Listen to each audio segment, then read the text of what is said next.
అన్న మీ ముందుకు వీడియో తీసుకొచ్చినన్నా చెల్ల గురించి ఎంత గొప్పగా పాడుతున్నా ఒక్కసారి వినన్నా. కానీ ఆ పాట లిరిక్స్ ఇంటుంటే హార్ట్ టచ్ అనిపిస్తుంది అన్న. మీకు ఏమనిపిస్తే ఒక కామెంట్ చేయనన్నా, ఒక 10 మందికి షేర్ చేయనన్నా. డప్పుల దరువుల సప్పులతో యాడికి పోతున్నవమ్మా నా సిట్టి సెల్లమ్మా,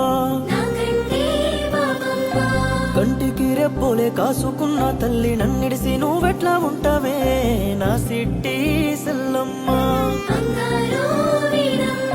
చిన్ననాడు నీకు చిన్న దెబ్బ తాకినా అల్లాడిపోతీనే, సింత సెట్టు కింద సీమ కొట్టిన గాని కళ్ళల్లో కన్నీళ్లు తీస్తీనే.